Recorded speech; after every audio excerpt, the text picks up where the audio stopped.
Thank you, Aaron. Yesterday we were told that people approach this microphone with biases. I do very much so. The suit gives me away, and so does my stance regarding the Shroud. I have neither the credentials of the scientific community nor that of academia. Only that of one who believes, one, that the Shroud is authentic until proven otherwise, and that it is more than a matter of curiosity, but rather that there is a teleos or a purpose there, that God just didn't let it survive until our day and age by chance. I was talking to some of you before. I know that all of you out there read the Times of London on a daily basis and will remember the lead-up editorial on October the 16th, 1986. 3 columns worth devoted to the Shroud. Recall with me now the last paragraph. Has the Shroud survived and been conserved for 2,000 years merely by chance? Or rather is it that God, knowing that by the 20th century technology would have replaced theology as the generally accepted arbiter of truth, had planned accordingly by leaving the appropriate clues? Well, I'm one in that camp who believes that's just what happened. And, like many a skeptic, one of whom was an Anglican bishop, the late John A.T. Robinson, who, those of you who have seen The Silent Witness, remember he said, "False I first began, convinced that the Shroud was absolutely bogus, like the Veronica's veil, and I wondered how it was done. Now, as a New Testament scholar, I'm convinced it's absolutely authentic, and still I want to know how it was done." One of the books which he wrote was called Redating the New Testament. I am in the process of putting out some papers, occasional papers from the Atlanta Center.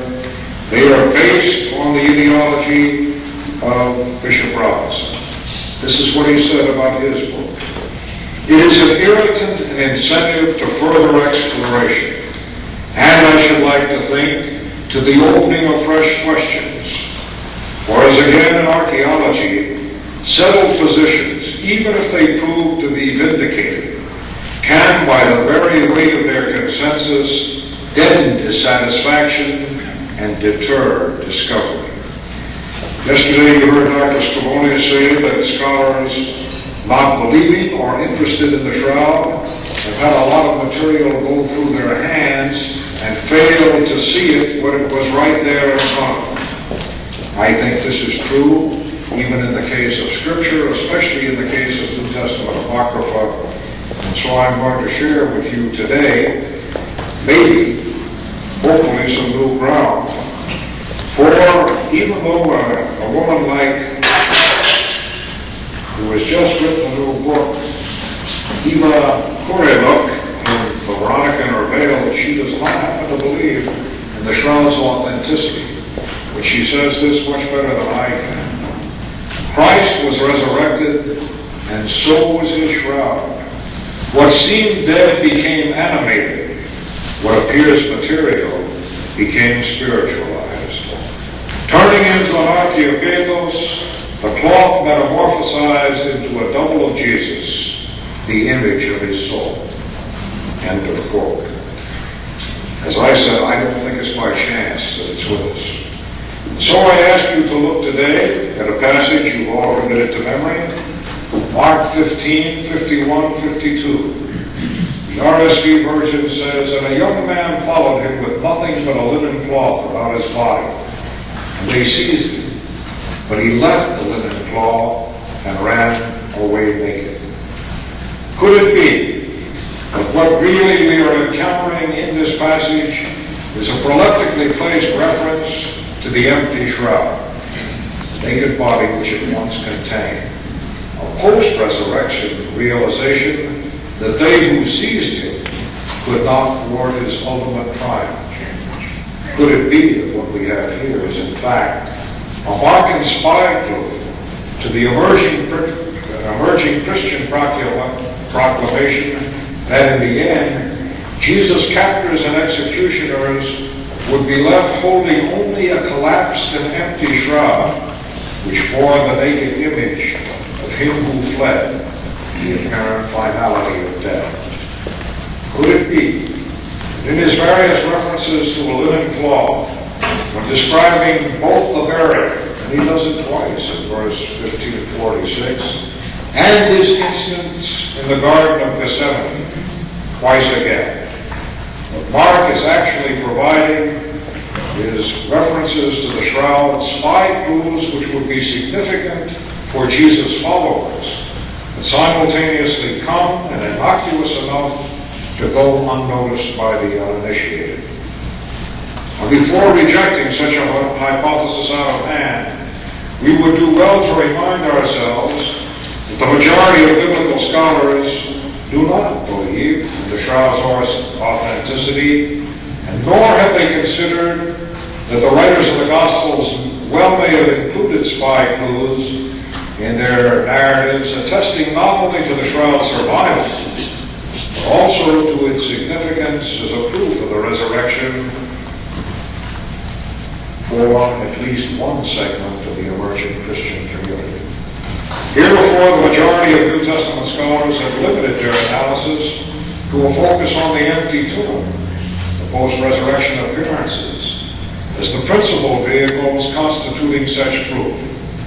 Even those few, like the late John A.T. Robinson, who were bold enough to acknowledge the significance and probable authenticity of the shroud, have narrowed that focus solely to a consideration of the empty and collapsed shroud as a proof of the resurrection. That is to say, that no similar effort has been extended or expended to consider the possible presence and impact of the images which that shroud bore. Mercifully, there are signs for such future exploration. One notes that both Protestant and Roman Catholic biblical scholars jointly are reaching the conclusion that Mark 14:51-52 is either 1, a post-resurrection account proleptically placed by the author, or 2, a later addition or interpolation inserted by a redactor or editor. Union Theological Seminary's John Knox observed as early as 1951, the presence of this passage has always created a problem, not only because of the apparent insignificance of the incident it records, but also because it interrupts an otherwise unrestrained and moving account of a final tragic episode in Jesus' career. It would appear that Mark likes to describe events in proleptic fashion, or at any rate, to make cryptic references to coming future events. Is it then too fanciful to suggest that this apparently whimsical story of the young man in the linen cloth got into the gospel tradition because Mark or some early community saw in it an anticipation of the empty tomb with which the gospel culminates? End of quote. In addition to Knox, Reverend Father and Dr. A. Van Hoy, rector of the Pontifical Instituto Biblico, not only associates the young man closely with Jesus and makes a case for Mark's having linked this passage with the account of the empty tomb, but further concurs with Knox in concluding, and I quote, about Mark 14:51-52. In my opinion, the more probable answer is that the event did take place in actuality and was recorded in the gospel as a proleptically placed reference to Christ's resurrection. End of quote. If one is willing to agree with Knox and Van Hoy that such proleptic placement is a reality, then he may also be willing to explore Mark's rationale for doing so. Could it be, like a mother bird, taking a broken wing to lead an attacker away from the nest, Mark is here providing his audience with a spy clue, which calls to mind the image on the shroud. If so, then for the initiated, the nakedness of the young man in the garden, the final nakedness on the cross, the nakedness in the tomb revealed on the shroud may turn out to be the linchpin connecting all these accounts. Let's make some exegetical considerations. In a brilliant exegesis of this passage for the Anchor Bible, C.S. Mann's failure to consider such a possibility leaves him on the brink of deciphering this pericope's original intent and true meaning. Mann astutely observes, assuming some historic ground for this story, there is certainly an air of eyewitness information about this section. But the most we can say, verses 51 and 52, is that they afford us a glimpse of a short oral narrative in the process of transmission. Mann concludes this portion of his exegesis by stating that in his judgments, the coincidence of the two young men, that is, the one in the garden, the one in the tomb, described as being wrapped or clothed, though in different garments, is altogether too much to ascribe to chance. Now, lest one be confused by Mann's reference to different garments, we should understand that the word in Greek is syndon, that it is the same in both cases, though generally translated as a white robe. So the Jerusalem Bible, the RSV, the New English Bible, and Phillips, or a long white garment, as the King James does. Like one who visits Stonehenge for the first time, fails to notice the inscribed dagger which orients these monoliths, man can be compared to a student archaeologist who has unearthed all the tiles of an original mosaic, but lacking both the necessary expertise and experience, is unable to reassemble them in their original pattern. He correctly discerns that the young man is linked closely with Jesus, and even points out that, and I quote, both Jesus and the young man are seized, both are destined to escape their enemies, both leave the syndon behind. End of quote. With sincere gratitude to man, both for his typology and for his word study, let us attempt to reassemble saying, as Mark originally might have employed them, as a cryptic reference to the shroud. Though the word syndon appears only 6 times in all of the New Testament, Matthew 27:59, Mark 15:46, Luke 23:53. In these cases, it is used to describe the linen shroud in which Jesus' body was enveloped for burial. Secondly, this anecdote, unique to Mark, which is the subject of our monograph, it is used twice in verses 51 and 52 to describe the linen cloth left by an unnamed young man when he fled naked from the Garden of Gethsemane. Mark also uses the same word twice in 1546 to describe the linen shroud which envelops the body of Jesus. Now, scholars have long speculated about the identity of this young man. They have offered as possible candidates everyone from James, the Lord's brother, to the beloved disciple, and more recently, the trend has been to identify him with John Mark, the evangelist himself, who is alleged to have been sleeping in the house of his mother Mary where the Last Supper was held, and rose hastily to follow Jesus to Gethsemane. Footnote to the RSV. Such scholars detect here the monogram of the painter, that is to say, John Mark, in a dark corner of the picture. The latter is a very plausible analysis, unless a motive can be assigned for the insertion of the narrative other than merely personal interest. Unfortunately, I think there's another motive. There was a bishop of Hierapolis around 140 AD. His name was Papias, and he was the first of whom we have written record of comments on Mark. And he informs us, and I quote, Mark neither heard the Lord nor had been his personal follower, but at a later stage, as I said, he had followed Peter. Thus it would seem that the historical insight provided by Papias compels us to argue for just such an alternative motive. If Mark never saw or heard Jesus, it obviously was not he who fled from the Garden of Gethsemane on Maundy Thursday evening. Now, what might that motive have been? Maybe to provide a cryptic spy clue attesting to the Shroud's survival and significance. Certainly a direct testimony or declaration of the Shroud's continuing existence might well have resulted in concentrated efforts by Jewish and Roman opponents to track it down and destroy it. By seizing and destroying it, enemies of the newly emergent faith could at least prevent Christians from using the Shroud as a concrete physical bit of evidence or a proof text to validate the central claim of their faith, the resurrection.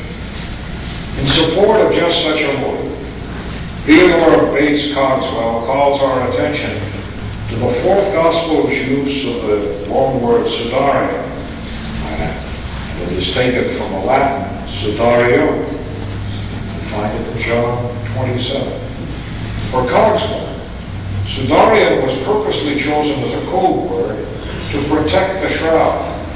On the surface, it signified no more than the large handkerchief or sweat cloth normally carried by Roman citizens or their servants. According to Cogswell, and I quote, a Roman sweat cloth was associated with sweat. How could John safely express more clearly than this the amazing fact which his own eyes had seen on Easter morning, the fact of the sweat-marked shroud? There was no Greek origin word which would carry the same secret force without revealing facts. It would endanger the shroud by setting up a search for it. It is not impossible, too, that this word was already used among Christians as a key name for the sweat-stained cloth. For those Christians lived, like himself, under Roman rule, many of them in Rome itself, and we know that they had many key words and secret symbols. End of quote. Should one object that the date traditionally assigned to the composition of the fourth gospel is too late to have any relevance when we're talking about a gospel written by Mark, generally acknowledged to be the first gospel written, a growing number of scholars like F. Lamar Cribbs and Bishop Robinson are beginning to make a case that except for the prologue and epilogue, John's gospel may well be as early as Mark's. It certainly is the only gospel that has an eyewitness account of the discovery of the empty tomb on Easter morning. Returning to Mrs. Cogswell's hypothesis, it is possible that the Veronica legend might add some weight to her argument. Not all in the West who are familiar with the story are aware that Bernice, or Bernice, that is Veronica in Latin, was early on referred to by some as a princess of Edessa, and even by others as Abgar's queen. Now, the earliest level of this legend has Veronica obtaining Jesus' image not on Good Friday, as we know it from the Stations of the Cross in our churches, but rather one day earlier on Maundy Thursday, in the Garden of Gethsemane, from the bloody sweat that was part of the agony of his prayers that night. Note that in this version, we have the image being formed by that bloody sweat rather than by the wounds of flagellation and the crown of thorns associated with the Via Dolorosa. Note, too, that earlier level associated with the garden antedates the more popular Western account by over 200 years. In other words, the tradition for the image on the garden is 200 years older than the tradition that it occurred on the Via Dolorosa. Whether Gethsemane or Calvary, what we have here is an etiological attempt to explain the circumstances of the transfer of Jesus' image onto a linen cloth. Regardless of the source, it would be my contention that behind their choice of keywords or spy clues in other words, Sindon or Sudaria. Both Mark and John are secretly calling attention to the post-resurrection image or images on the shroud, images well known to the informed and initiated members of the fledgling church.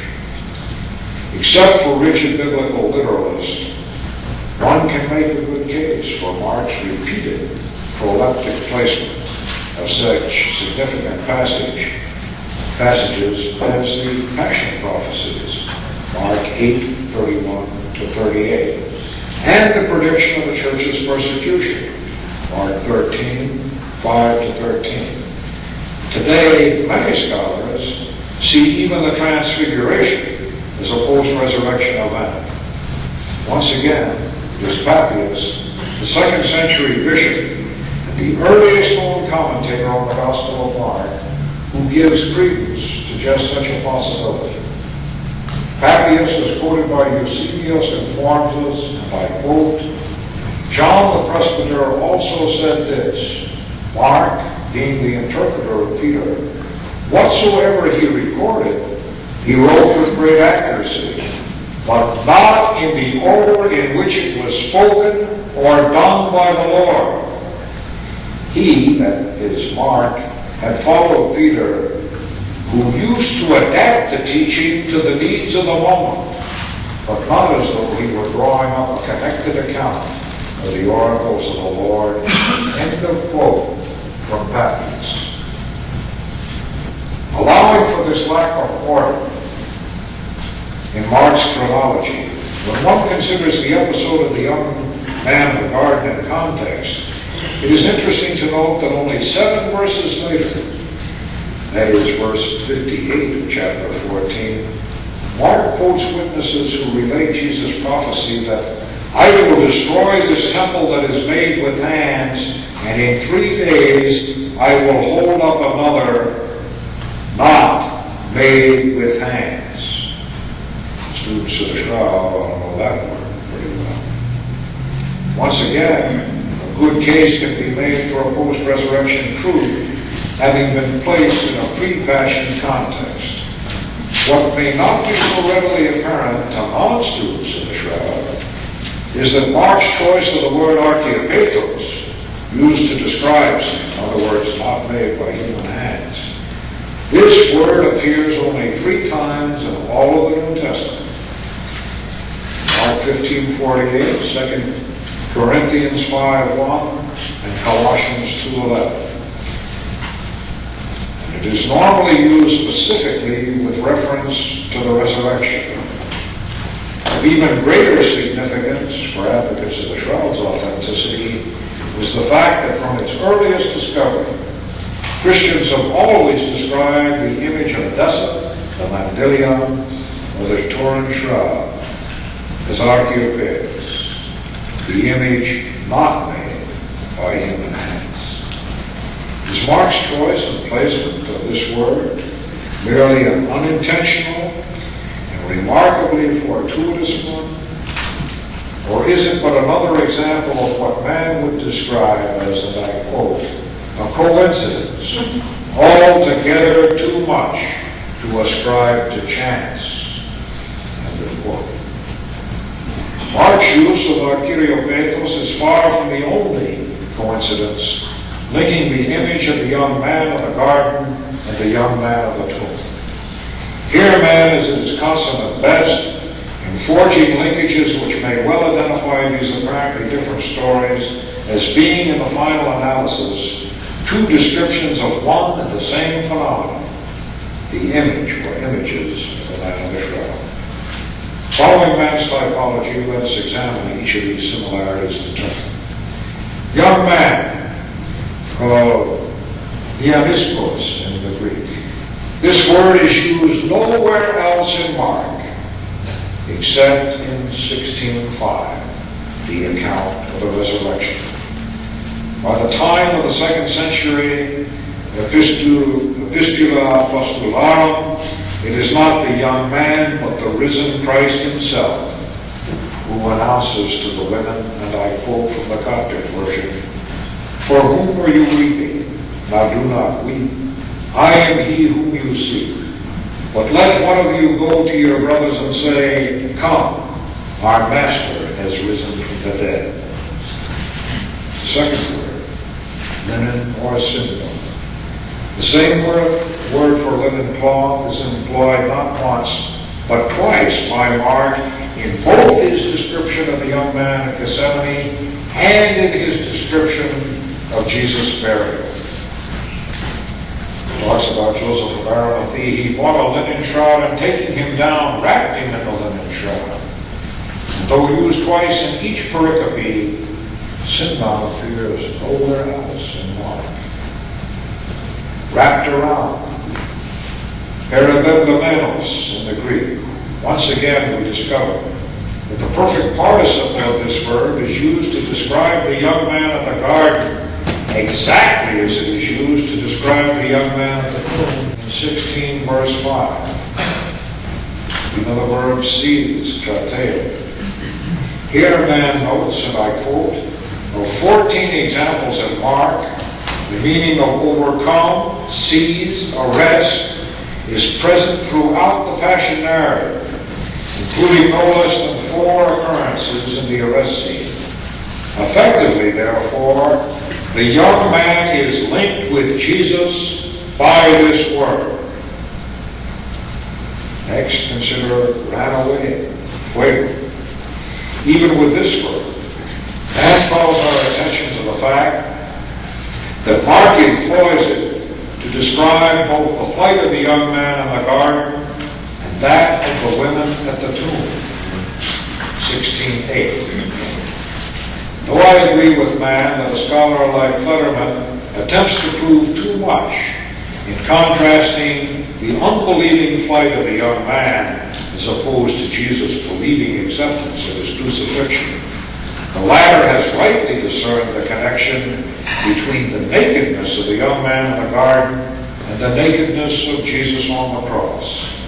It is precisely this image of a naked and crucified man which appears on the Shroud of Turin, the very spy glue which Mark secretly has employed to inform first the early church and now us that the shroud not only has survived the resurrection, but even more significantly, still bears the image of the risen Lord as proof of the event of all events.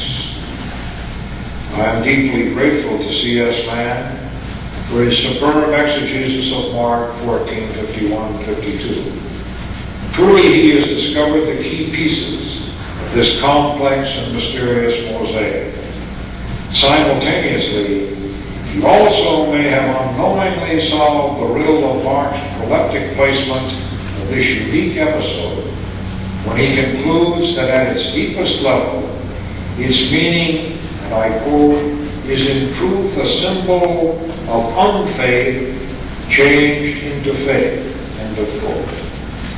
And he also considered the reality of the images on the shroud.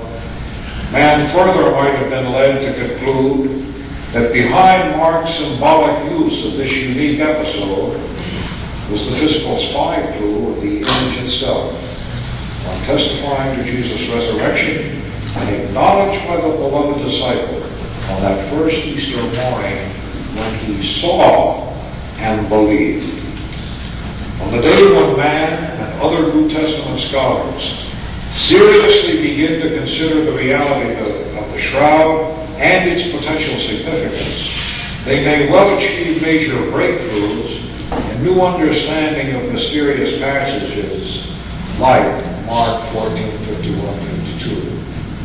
Mann's exegesis has already led him to acknowledge that Mark's version of resurrection is linked closely to the story of the young man on the garden.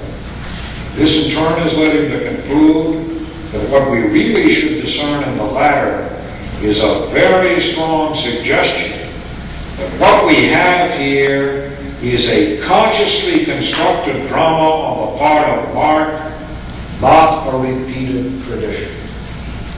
Listen to that again. What we have here is a consciously constructed drama on the part of Mark, not a repeated tradition. If and when reputable scholars begin to consider the possibility of the shroud's presence and significance in both certain canonical texts and others in the New Testament Apocrypha. Then a new day will dawn for students of the Bible and those of the shroud. It just may be that someday those who study ancient parchments in search of new insights to illuminate the faith will be aided in their quest by the face and nakedness of a young man on a linen shroud. A shroud whose image once assured the Magdalene, John, and Peter, and continues to assure us today that he is risen. He is risen indeed. Salah.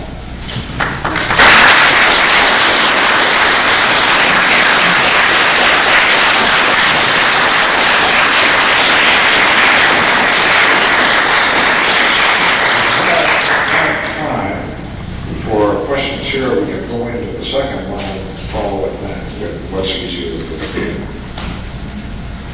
Because I think I've done this. We're going to have another presentation by Kim on St. Peter at the tomb, at the origin of the event itself. Did he see more there than meets the eye in the Gospels?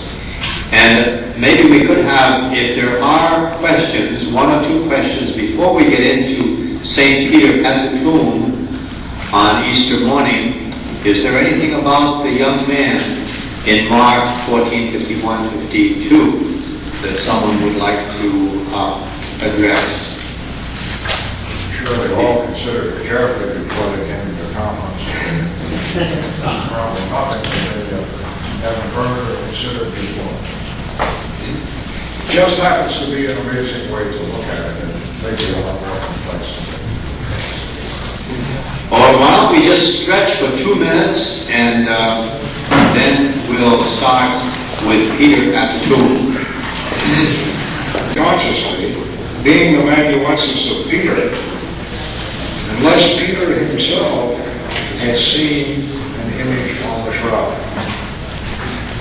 And I didn't remember reading an awful lot about that, so I went to the books, one of which helped me was done by a gentleman in this room standing with a yellow slide tray in his hand. Sorry. No, I was thanking him, because he will have provided one of the clues of Peter as an artist, a first century legend, of which I was totally unaware until I read Rex's book. So the title of this one, as Adam has told you, is Did Peter See More Than an Empty Tomb? This time, instead of Mark, we'll start with another gospel. Now, this one I think hopefully is going to provoke some questions, and I'll go to my mom show you. I'll go to this one. The 24th chapter of Luke, the 12th verse. But Peter rose and ran to the tomb. Stooping and looking in, he saw the linen cloths by themselves, and he went away wondering at what had happened. And though the RSV omits this verse and confines it to a footnote with the comment, other ancient authorities add verse 12. Father Joseph A. Fitzmyer, who some of you here know and have studied under, reminds his fellow biblical scholars that the verse is found in the best manuscripts. Its inclusion in the original text of the Lucan Gospel merits more than a D in the UBS Greek New Testament rating. However, in commenting about wondering at what had happened, Fitzmyer makes the a priori assumption that, and I quote, Peter's seeing leaves only to wonder, not believe. The object of seeing is only the empty tomb, not the risen Christ. End of quote. The central purpose of this monograph is to make a case for Peter's having seen the image or images on the shroud. The secondary concern is to challenge the conclusion But Fitzmyer and all other biblical scholars who have failed to consider both the presence and the impact of the shroud and its image in attempting to analyze and reconstruct what really happened at the empty tomb. Let's look for some historical clues. One of them is the Gospel of the Hebrews. People tell me, gee, I don't have that in mind. No, you don't. It's New Testament Apocrypha. Not the Apocrypha that gets printed with your Bibles, that is an intertestamental period between the Old and the New Testament. This is New Testament Apocrypha. You've got to go to your library to find out about things like this. The Gospel of the Hebrews was known by Josephus and must therefore have originated in the first half of the 2nd century. Some of the church fathers believe that it was the original Hebrew of St. Matthew's Gospel. It was frequently used by Origen. Remember, he was around 185 to 254. Who is quoted by Jerome, informs us that after the resurrection, and here I quote, when the Lord had given the linen cloth to the servant of the priest, he went to James and appeared to him. End of quote. Though tantalizingly brief, this pericope may well contain a pearl of great price for biblical scholars and synodologists alike. J.T. Dodd. Oh, God, how I wish it had been C.H. Dodd. But this, I have to admit, was James Theodore Dodd, writing in the Commonwealth, October 1931, was one of the first to conjecture that the original reading was Simon, meaning Peter, instead of servant. And he points to the shorter ending of Mark in the Codex Orleanensis, where there is a Latin reading, Puro, servant, in mistake for Petro or Peter. Subsequent copyists, says Dodd, in a laudable endeavor to make sense of the passage in Hebrews, decided that the servant was the priest servant mentioned in Mark 14:47. It was more likely that the original did state that Jesus gave the shroud to Peter, because Paul states that he was first seen of Cephas in 1 Corinthians 15:5. The late Alfred O'Reilly, remember this was a university academe president who after the death of his wife was priested when he was 73. And best known to some of us as the author of Crucified that was published posthumously just within the last few years. Well, O'Reilly agreed with Dodd and others that there is something wrong with the words servant of the priest. Servos sacerdotes. Going beyond Dodd's translation, he points out that the Hebrew consonants for slave or Emed and priest, Cohen, would not be very different from those for Peter, Kepha, and John, Yochanan. The Reverend A.M. Duval, known by some of you here, takes a more conservative approach than either Dodd or O'Reilly in the translation of this pericope. Specifically, he sees such efforts as ingenious, but too uncertain. They will add nothing more to the history of the shroud. End of quote. However, Father Duval does go on to quote Alberto Macari, who observes, it is certain that in the 2nd century, where this writing, the Gospel of the Hebrews, was already circulated, there were some Christians who were interested in the burial shroud of the Savior and believed they knew at whose home or where it was conserved. One of the legends of the day was that it was kept at John Mark's mother's house. Christian antiquity is thus not entirely silent, contrary to what has been said and repeated so often about the relic of the Holy Shroud. End of quote from the Bible. However, if one is willing to accept O'Reilly's proposed translation, then in effect, the Gospel of the Hebrews not only confirms John 22:2-10's account of the discovery of the shroud by Peter and John, it goes one step further by indicating its possession by Peter himself. Second consideration, Peter as an artist. The Church of St. Praesidia in Rome is a portrait drawn on cloth, totally excluded from the public, and reputed to have been executed by St. Peter himself. According to Catholic legend of the first century, somewhere about 65 or 66 in the Common Era, St. Peter arrived in Rome and visited the home of Pudens in Florida. Pudens was both a Roman senator and a Christian. As the story goes, the daughter of Pudens, later to be St. Praesidia and St. Pudensia, one evening asked the Apostle Peter to show them what the Lord was like. Whereupon he took out, guess what? A handkerchief of one of the ladies and drew on it with ink and stylus. Whatever may have been the origin of this work, it was considered old in the year 320, when the Empress Helena took measures for its preservation. End of quote. The original drawing by Peter was retained as a pattern, and copies on cloth were made from it, and later used to cover the faces of the martyrs of the Neronian persecution.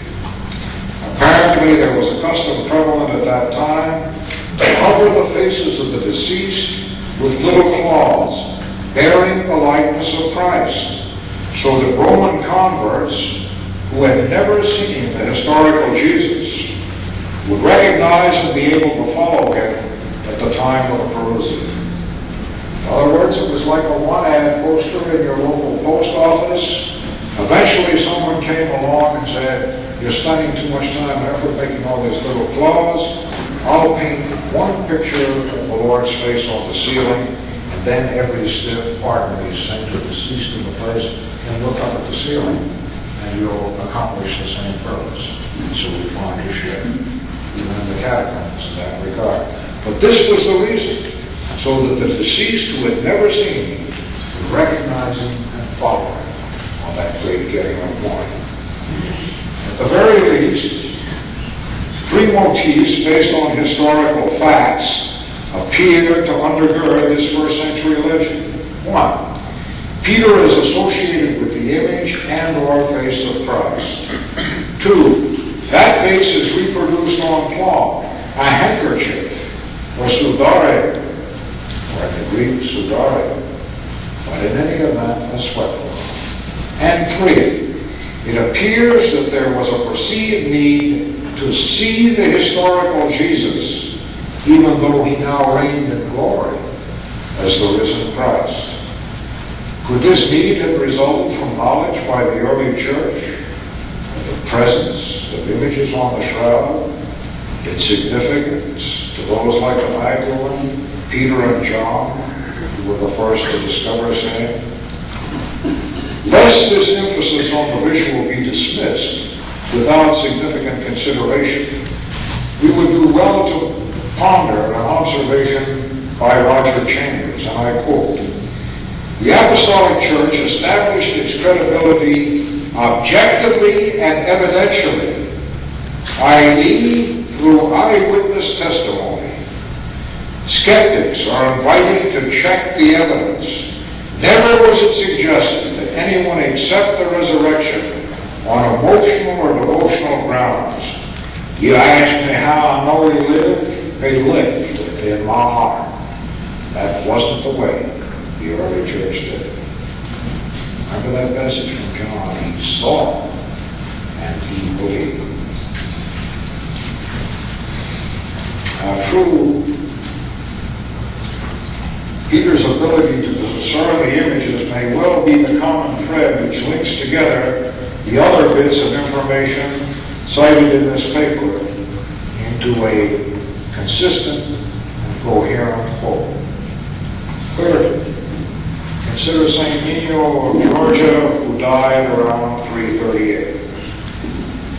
The late Reverend Dr. P.A. Beecher calls our attention to the life of St. Nino, translated from the Georgian by, I don't know whether they were brothers or cousins or father and son, M. Wardrop and and J.O. Wardrop of Oxford University. Nino spent her youth in Jerusalem, and on her deathbed gave an account of what she was taught there. I quote, "They found the linen early in Christ's tomb, whither Pilate and his wife came. Now they did not find the shroud, Sudari, but it is said to have been found by Peter, who took it and kept it. But we do not know if it has ever been discovered." End of quote. If you go on and read that, apparently he even used it at ordinations, took it with him and put it over his head. And in fact, one scholar has suggested that maybe that is why the nakedness at baptism, like the man of the shroud, and coming out of the water, the candidate was then enveloped in a white linen cloth to signify the emergence out of the burial shroud into a new life as a Christian. Maybe some kind of impartation of power. Now we come to something that I didn't know of. Number 4. A council at the Baths of Trajan in the year 325, the same year as the first council of Nicaea. As early as 325, Pope Sylvester, with the Emperor Constantine and 327 bishops, and a local council of Rome's Baths of Trajan, established in post that the holy sacrifice of the Mass be celebrated on a cloth of linen, consecrated by the bishop, as if it were the clean shroud of Christ. End of quote. The mandate for the use of such a symbol, i.e. the fair linen cloth, normally associated with death, a burial would happen, for a Mass dedicated to celebrating new life, the resurrection, at first would seem somewhat confusing, to say the least. However, even at the most basic level, it does point to the abiding import in the mind of the early church of the connection between the empty burial shroud and the fullness of the resurrection to which it bore witness. A possible clue to Pope Sylvester's action may lie precisely in what the shroud contained. For if, as described in the Mozarabic rite below, the shroud was known to have borne both the blood and body images of the dead and risen man, then in truth, it would itself be a physical proof of the very words of institution of the Last Supper. Jesus no longer present on earth after the resurrection, the shroud would continue to bear his vestigia or traces, and to proclaim to all who saw it and knew its secrets, "This is my body, this is my blood." Like a sacrament, which is an outward and visible sign of an inward and spiritual grace, the shroud in effect served as a visible witness to the incarnation, passion, death, and resurrection of the one whose images it bore. Before we get to that Mozarabic rite, I'm sure that one thing that all of you do, at least the priests, Father Aaron told me he does every night, never goes to sleep without reading at least one chapter of Theodore Mopsuescu. I mean, who could do it? And here, this man who lived between 350 and 428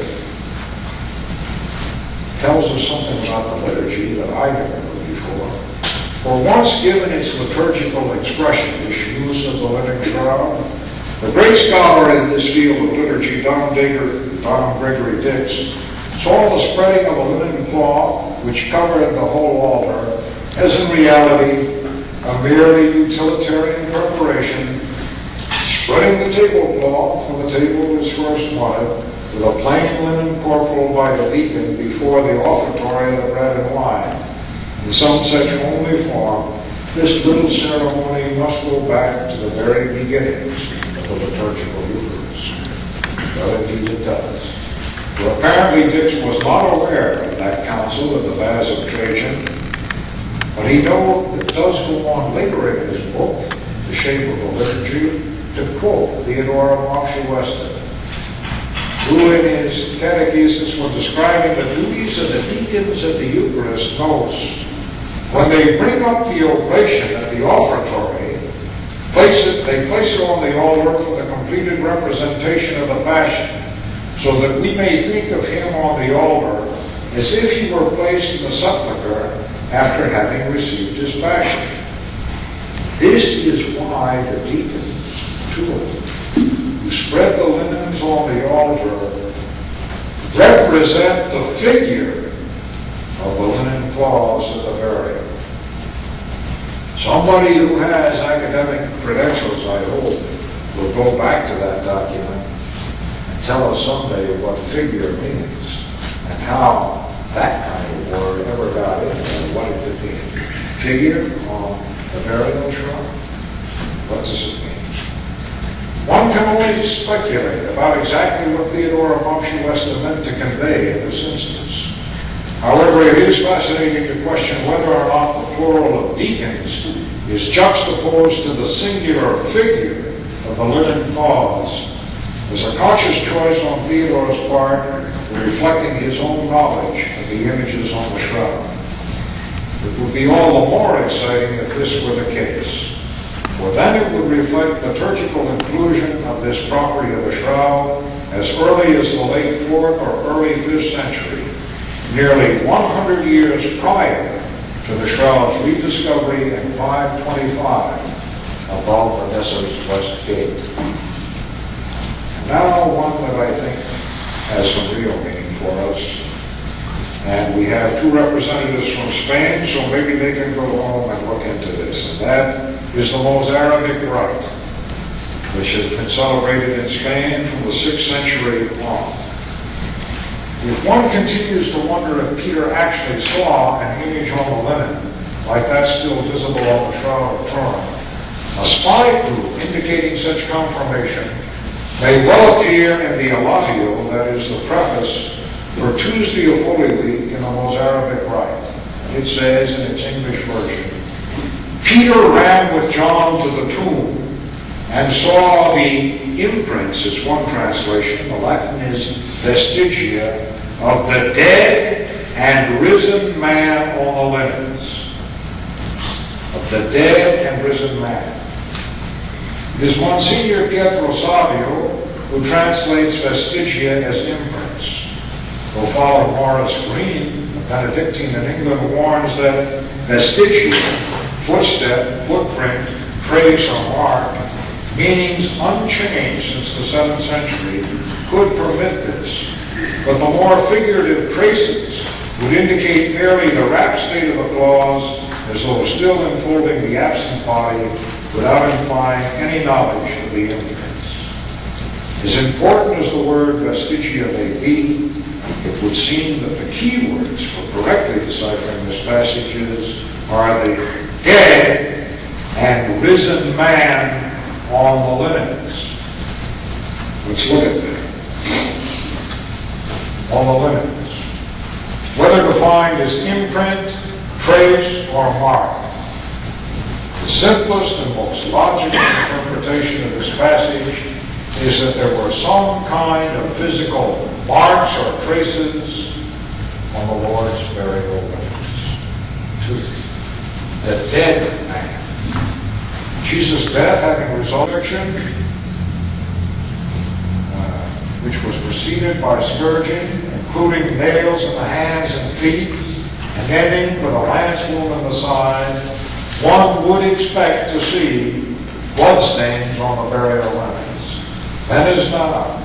The most straightforward deduction would be that these bloodstains were in fact traces or imprints, vestigia if you would, of the man who was dead. Neither Peter, Mary, nor Mary Magdalene, who had preceded him in discovering the collapsed burial shroud, was expecting to encounter the resurrection. Magdalene surmised that someone had taken away my Lord, and I do not know where they have laid him. Peter himself, according to Luke 24:12, went home wondering at what had happened. See, the risen man. Those who fail to acknowledge either the shroud's authenticity, or the significance of the images which it bears have had little or no need to consider the possibility of actual mental endorsement images of a body physically present on the limbs.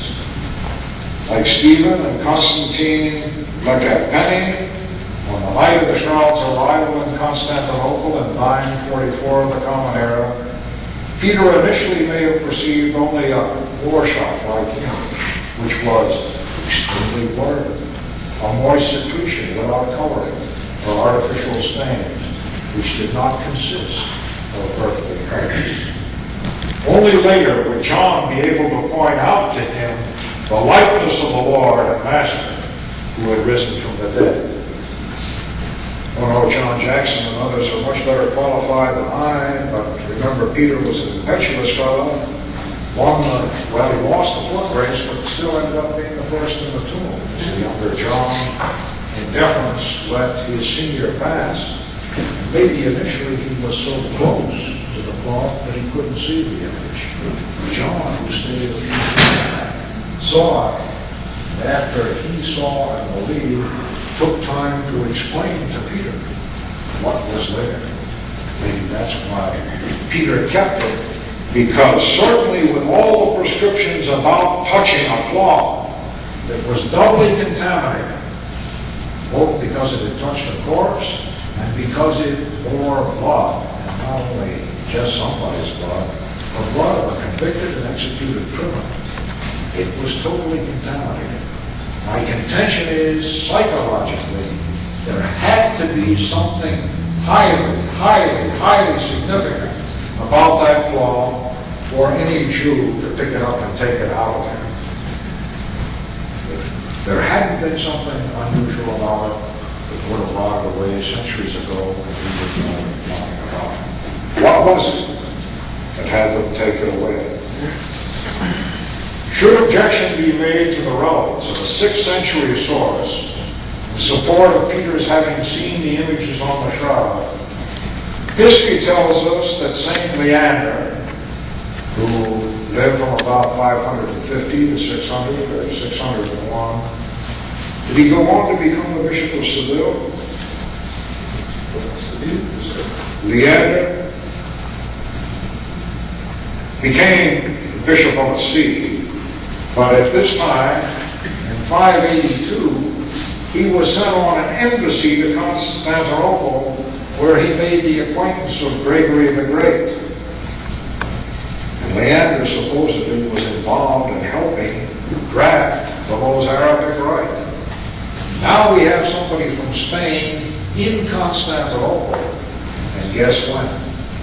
Not very long after the Shroud's rediscovery. And really having gained its fame as a palladium saving the city of Edessa from the invasion of the Persian Chosroes. The above assignment would have placed Leander in Constantinople only 57 years after the Shroud's rediscovery in Edessa, and only 38 years after this miraculous cloth was alleged to have preserved that city from an attack by the Persians.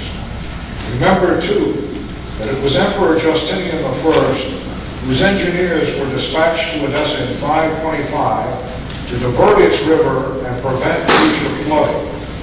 It was during these operations that this miraculous cloth was rediscovered. A cloth impressed with an image of Christ archiepetros, not made by human hands. Whereupon Justinian lavishes money for a flood prevention scheme at Edessa and the building of a beautiful shrine for that cloth, the Cathedral of Hagia Sophia at Edessa. Justinian I is a patron of the arts, also is a great venerator of holy images.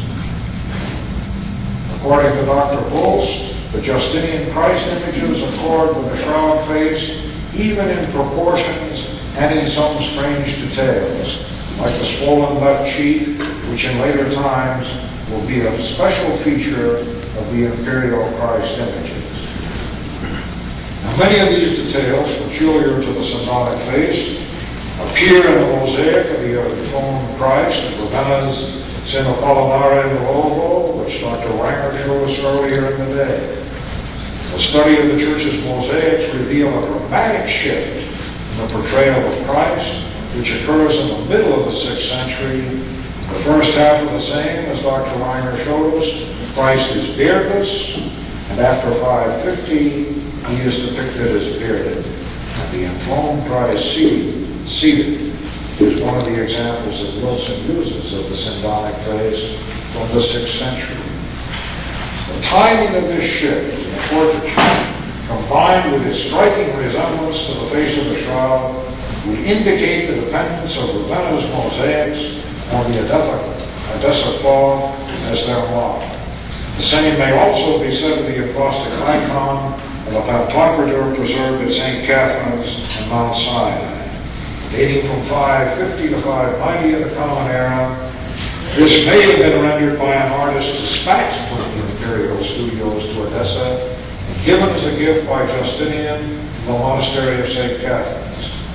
Virtually inaccessible in its desert locale, it avoided destruction by the iconoclast and remains well preserved there even unto this day. All facts considered, one can surmise logically that the Mandylion was still being discussed in 582, while Leander was in Constantinople. Furthermore, if Leander's interest in liturgy eventually resulted in his influencing the content of the Mozarabic rite, he may have acquired knowledge about the shroud by learning of another rite specifically written for it. The latter was an elaborate liturgy celebrated at that time in the very cathedral which Justinian built for that city, Hagia Sophia, during which the Mandylion, and I quote, twice a year only, was removed from its sanctuary and carried with its casket in an elaborate procession accompanied by torches, fans, and spice-filled censers. Each step of the procession represented a stage in the life of Christ. The entry into the church, for instance, symbolizing his entry into the world. One may legitimately debate at this point in history the full white figure on the shroud when it was first known. However, by the time it reaches Constantinople in 944, one can make a case that an image of the whole body on the cloth was known as early as the 8th century. From a Good Friday sermon by Pope Stephen, Ian Wilson informs us that by carefully folding the Mandylion, and I quote, the Byzantines devised a supermass for special private showings in which the figure of Christ was made to rise in a series of stages from the casket, each stage being regarded as a symbolic part of Jesus' earthly life. At the first hour of the day as a child, at the third hour as a boy, at the 6th hour as an adolescent, and at the 9th hour in his full manhood, in which form the Son of God went to his passion when he bore for our sins the suffering of the cross. End of the quote. I can remember a couple of years ago at Ferris State, where Paul Maloney, Dan Scavone, and I had gone to give lectures on the shroud. We sat there one evening trying to fold a picture of the shroud to figure out how, when unfolded, it might reveal a different stage of his life. We got the boy, the old Greek legend that of the crippled Christ, they saw one foot shorter than the other on the shroud. But of course the shroud wasn't a picture of suffering, because God didn't suffer. They had to account for a reason for that. They said, our Lord so identified with humanity that he came as a cripple. If he came as a cripple, he was born as a cripple. Therefore, on the Greek cross, you see that extra crossbar to account for one leg being longer than the other. Or if you see the 2 feet side by side, look more closely, one hip is higher than the other, and in over 80% of the Theotokoi, the Mother of God holding the homunculus, the little man. 80% of those have a triple default. All from a misreading of the shroud. So if you just show that water, possibly, that represented the child. The one who died for our sins is obviously the full throne that we're most familiar with. We had a little trouble figuring out what the adolescent of a boy would be. The adolescent might have been the back. If anyone can figure out what the boy would be, let us know. Then maybe we'll have solved the mystery of how that shroud was displayed at different hours to represent different stages in the life of Christ. Now, if known in the 8th century, there is no compelling reason to prohibit one from suggesting that such knowledge of a full-length figure may be traced back to St. Peter himself. Mark, who this author believes would have learned about the images from Peter while in Rome, chose not to reveal this knowledge directly, lest the shroud be seized and destroyed by enemies of the emergent faith during a time of persecution.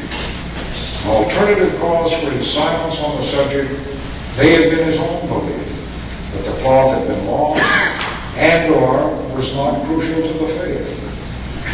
Like other gospel writers, Mark too may well have lost all touch with what happened to the shroud because of Odessa's remoteness from the mainstream of Christianity. Another witness, Paul Maloney, tells me, I'll let the clergy read about Theodore of Montreal. My favorite is Ishadar of Myrrh. Number 2 is dead on Facebook. What does he have to tell us? As a final piece of evidence attempting to establish Peter's connection with the shroud from its initial discovery in the empty tomb, Alfred O'Reilly calls our attention to Ishadar of Myrrh, who in his commentaries on the Gospels informs us that the linens that were in his grave were taken away by Simeon or John and John. End of quote. It really goes on to cite another quote from this 9th century preserver of Eastern traditions, making his own corrections of the original translations in brackets. I quote here, but the shroud, brackets, Sudara equals Sudarium, Simeon took, and it remained with him that it might be a crown upon his head. And whenever he made an ordination, he arranged it on his head. And many infrequent helps flowed from it, just as even now leaders and bishops of the church arrange the turbans that are on their heads and about their necks in the place of the shroud, where it says, read Sudari. End of quote. Through the course of this monograph, we have attempted to trace Peter's knowledge of the image or images on the shroud from the time of his initial discovery of same on Easter morn to a reflection of that encounter in the Mozarabic light of the 6th century. It would appear that even a conservative analysis of some of the historical vestigia available to us would establish a connection between Peter and some kind of image appearing on the floor. Only future rigorous and extensive scholarship will confirm or reject the apparent linkages advocated in this paper. Nowhere is controversy more likely to emerge and generate heated debate than in dealing with a possible connection of the words of institution for the Mass and the mandate of the Council of the Baths of Trajan requiring the use of a linen cloth as if it were the clean shroud of Christ for a saint. I would like to close with a declaration of intent with which we began. It's the motivator for these occasional papers and all the others that will follow in this series. It is an irritant and incentive to further exploration, and I would like to thank to the opening of fresh questions.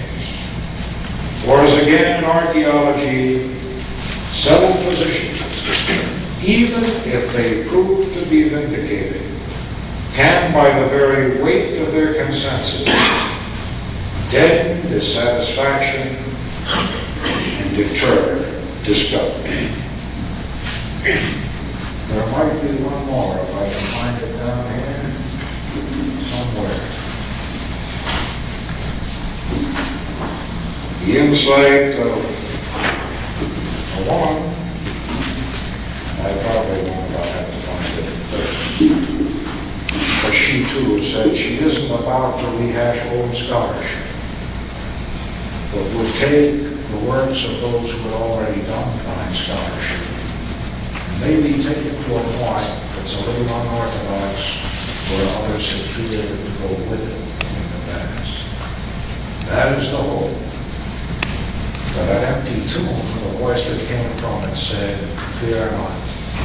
Truth is truth wherever it will be. We don't have to worry about our salvation." That was already established on Easter Sunday about 2,000 years ago. On an empty tomb left for us a shroud which contains the fullness of his resurrection.